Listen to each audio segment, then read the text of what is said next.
Start करते हैं, है ना।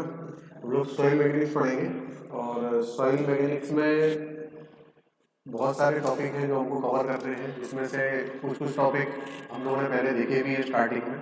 फर्स्ट टॉपिक हमको ये पढ़ना है कि सॉइल का ओरिजिन होता कहाँ से है। ठीक है, तो कोई बताना चाहेगा? दिख रहा है ऊपर है, अब सही है ना। सॉइल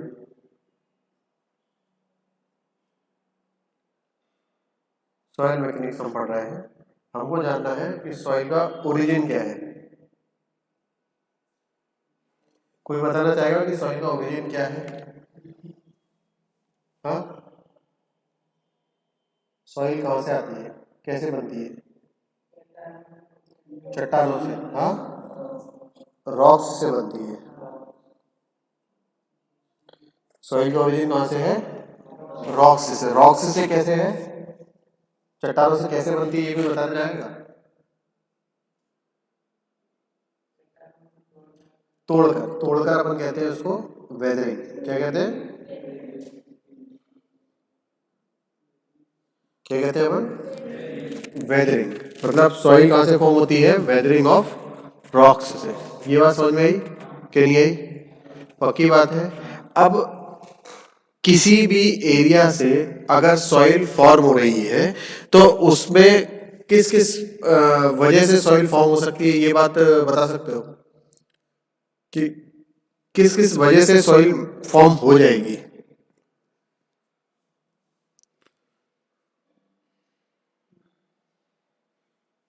बताओ। किसी अपन ने ये बात एस्टेब्लिश कर ली कि ये जो रॉक है, रॉक से अपनी, ये रॉक मेन है और इस रॉक से अपनी सॉइल बनती है। पर रॉक से सॉइल किस किस चीजों पर डिपेंड करेगी कि इस रॉक से हमको सॉइल मिल जाएगी?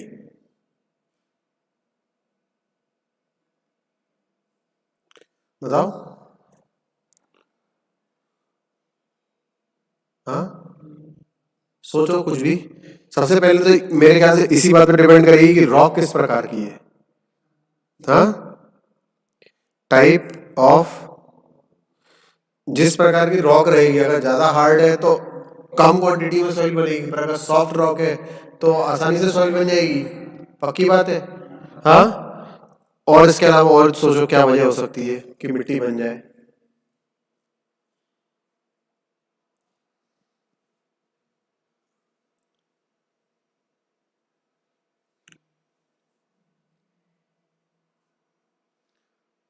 एरिया कैसा हो सकता है उस जगह का? एरिया पर डिपेंड करेगी। Type of geological area.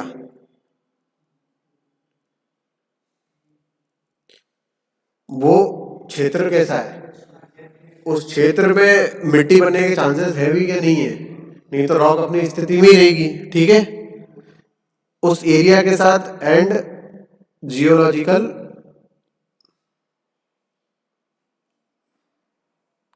Agents.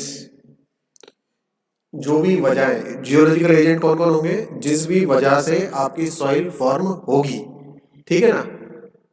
हवा की वजह से सॉइल फॉर्म हो सकती है, पत्थर और पानी की वजह से हो सकती है। ये एजेंट कौन कौन होंगे अपने? Air, water, micro organisms. अलग अलग प्रकार के माइक्रो ऑर्गेनिजम्स हो सकते हैं कि नहीं हो सकते? टेम्परेचर हो सकता है, ह्यूमिडिटी। पानी तो एक, पानी के बहाव की वजह से एक अलग ऑप्शन हो गया, पर ह्यूमिडिटी जो उमस रहती है, सीलन, वो सब भी हो सकता है ना। ये सब जियोलॉजिकल एजेंट्स हैं। तो रॉक्स की वेदरिंग से सॉइल बनती है, ये बात हमको समझ में आ गई। ठीक है, पर रॉक्स की वेदरिंग से जो सॉइल बन रही है वो भी किस किस पर डिपेंड कर रही है कि किस टाइप की रॉक है, वहां का एरिया कैसा है और वहां पे एक्ट करने वाले एजेंट कैसे हैं।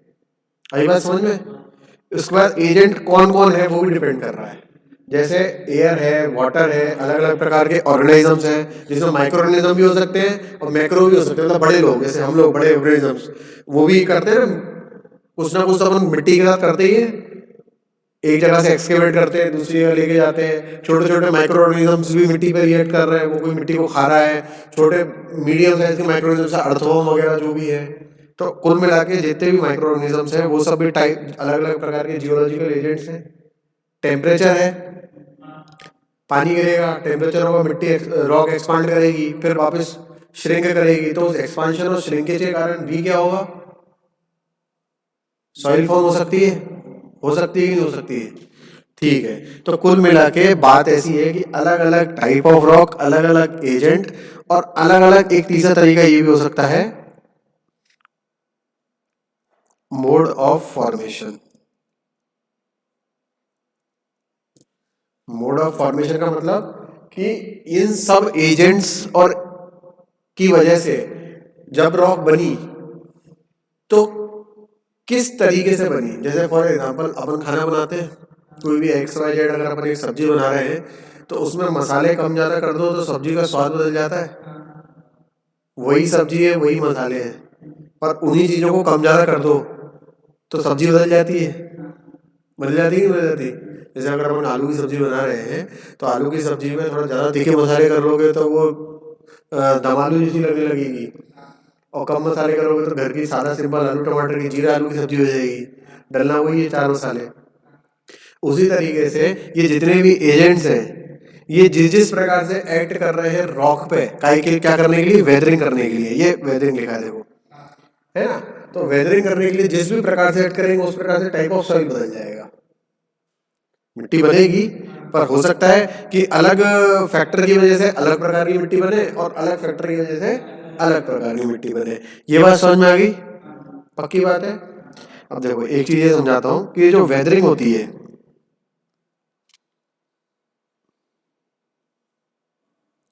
ये अपनी एक कंटिन्यूअस प्रोसेस होती है।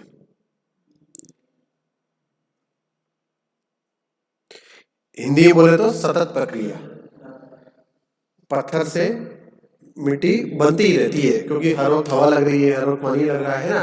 अगर आप एक पत्थर को उठाओगे तो हाथ में थोड़ी मिट्टी तो लगी जाती है ना? तो वेदरिंग एक सतत प्रक्रिया है। अब अलग अलग एजेंट की वजह से होगी, ये मैंने शायद तुमको पहले भी बताया था कि जैसे अगर एक ये रॉक है, ठीक है, ये दिख रही है रॉक, ये बहुत बड़ी रॉक है ना, या माउंटेन है या पहाड़ है जो पूरा पत्थर है ना।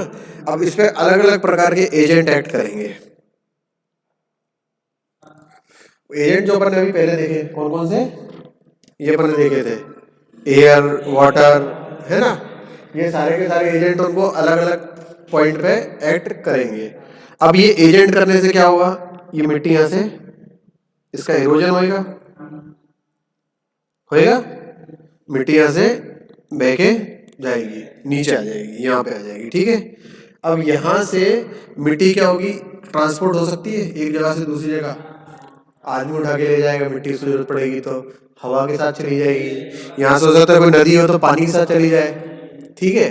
तो अभी एक चीज मैं आपको बताता हूँ कि ये जो यहाँ से जो मिट्टी गई तो उसको अपन बोलते हैं ट्रांसपोर्टेड सॉइल। कौन सी सॉइल बोलते हैं? जो मिट्टी एक जगह से दूसरी जगह से गई उसको कहते हैं ट्रांसपोर्टेड सॉइल। और मिट्टी यहाँ से उठ के गई तो इसको अपन बोलते हैं मिट्टी का अपहीवल।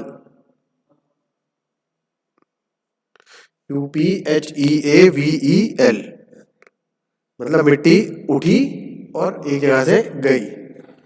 अच्छा, कुछ मिट्टी ऐसी भी होगी जो यहीं की यहीं रह जाएगी, उस मिट्टी को क्या बोलते हैं? जो ट्रांसपोर्ट नहीं हो पाई उस मिट्टी को क्या बोलते हैं, बताओ? मैं एक्सपेक्ट कर रहा हूं कुछ लोग बता देंगे। भूल गए? याद नहीं आ रहा? अच्छा मैं लिखता हूं तो बताना याद है कि नहीं। जो रह जाएगी उसको अपन क्या बोलेंगे? ये किस किस को याद आ गया? किस किस को आ गया ये वाली बात याद? बताओ, हाथ तो खड़े कर सकते हो। तुम दोनों को याद आ गया? ठीक है। तो जो मिट्टी रह जाती है वो रेसिडुअल सॉइल कराती है, ठीक है। अपने नेचर में all types of soil, all types of soil are formed due to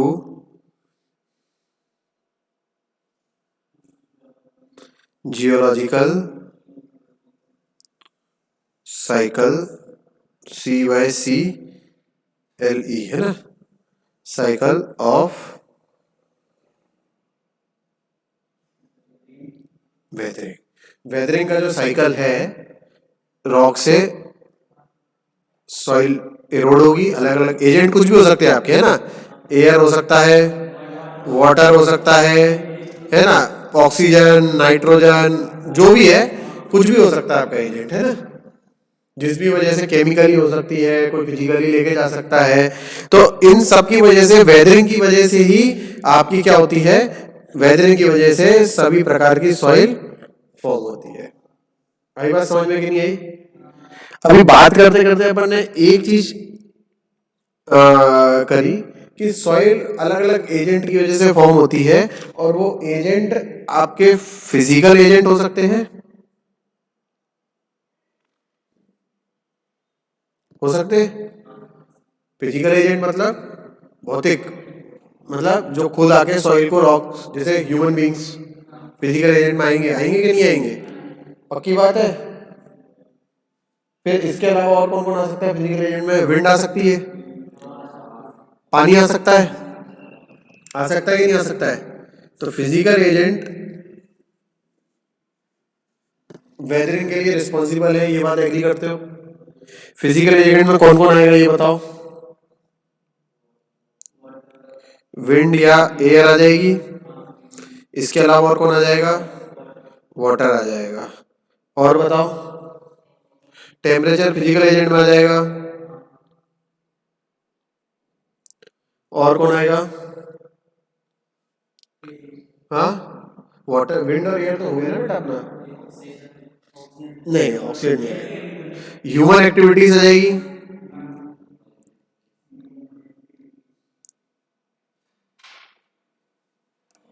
ठीक है। और क्या आ जाएगा?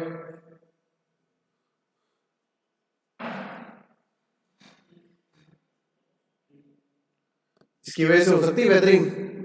पत्थर तोड़ देती है, जड़ के नहीं जोड़ देती है, हाँ, हो जाता है। ज्यादा पौधारोपण लगाओ तो पत्थर से मिट्टी बन जाती है, कहते हैं ना।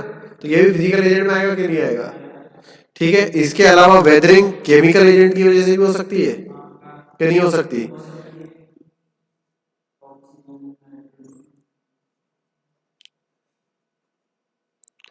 जैसे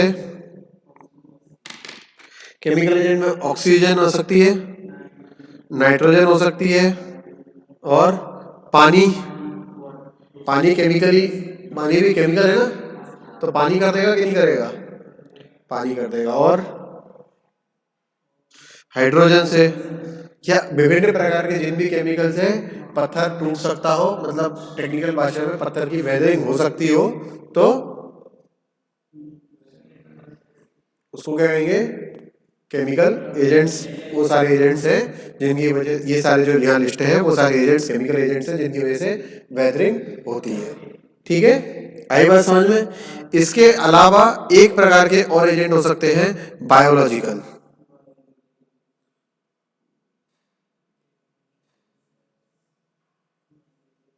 बायोलॉजिकल एजेंट्स कौन होंगे? माइक्रो ऑर्गेनिजम्स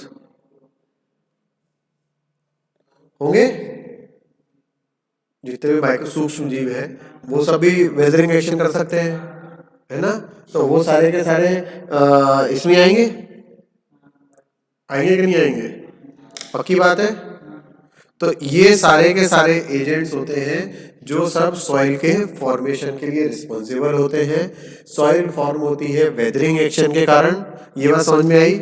वेदरिंग एक्शन के कारण सॉइल सबसे पहले एरोड होती है रॉक से, रॉक से एरोड होने के बाद में नीचे आती है, फिर उसका अपहीवल होता है, और अलग अलग एजेंट की वजह से वो ट्रांसपोर्ट होती है।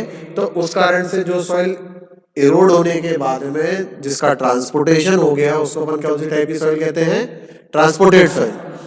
ट्रांसपोर्टेड सॉइल, ये देखो वापस दिखा देता हूँ।